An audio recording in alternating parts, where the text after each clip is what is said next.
Thank you. Senator Warren. Thank you, Mr. Chairman. Our military is strong because each member pledges loyalty to the Constitution, not to a specific president or a political party. And in return, military service and promotion are not tied to a political party or personal loyalty. President Trump threatens that political neutrality with no explanation. He has fired the chairman of the Joint Chiefs of Staff and the chief of naval operations. Secretary Hegseth has purged top military lawyers and called for removing, quote, woke generals. Former defense secretaries have called this a, quote, new political standard for military service. So, Mr. Tata, if confirmed, you would be the defense secretary's principal advisor on personnel matters. You've already made your views clear. On November 2024, you posted on X that a, quote, must do, close quote, for the Trump administration will be to, quote, review every four-star appointed by Biden and thank many for their service before firing them. Mr. Tata, what evaluations did you do for each of the dozens of four-star generals and admirals to convince you that each of them needed to be fired?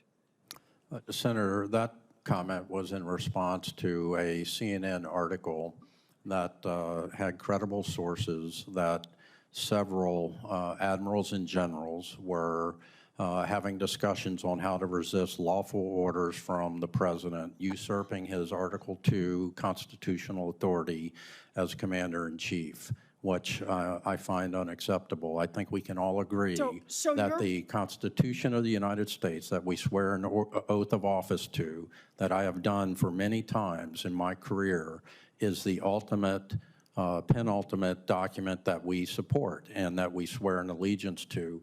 And so if there were people that were having those conversations, if there were admirals and generals that were having those conversations. Mr. Tata, I have your tweet here, and your tweet doesn't say, I want to investigate person by person and see what they've done.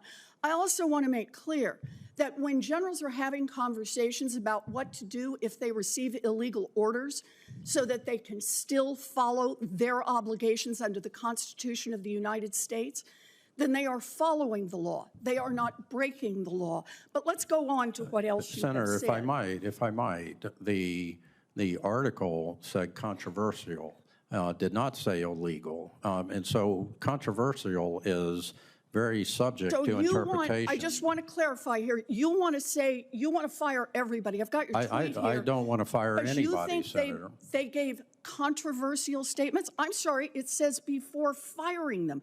Mr. Chairman, could I enter this into the record, please? Mr. Tata's tweet. Is there objection? There being no objection, it is so admitted. Let me try another one. On November 2024, you posted on X that the Trump administration should choose only leaders who are, quote, all oars in the water to achieve Trump Agenda 47.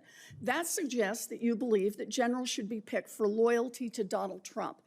Is that right? Is that what you believe? That is not what I believe, Senator. Then why did you post this? Well, I was a private citizen when I posted that, and So when you were a private citizen, you said things you didn't believe? As Still are a private Agenda citizen 47, right now, Mr. Tata. Senator, let him answer the question. Senator, I'm respectfully trying to answer your question. Agenda 47 talks about shipbuilding. It talks about reducing the wars that we engage in.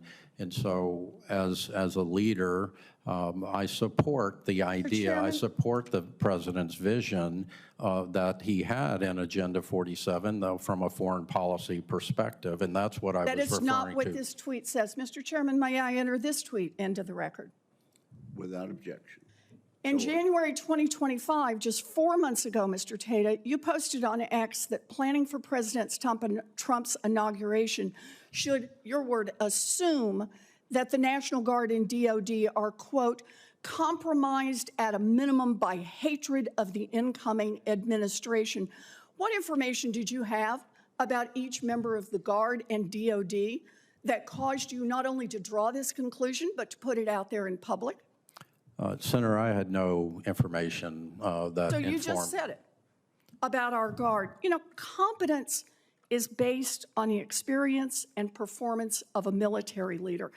Evidently, you have no information individually about the generals, the admirals, and the members of our National Guard and DoD who serve this country, and yet you're willing to say that they all need to be fired or treated as traitors.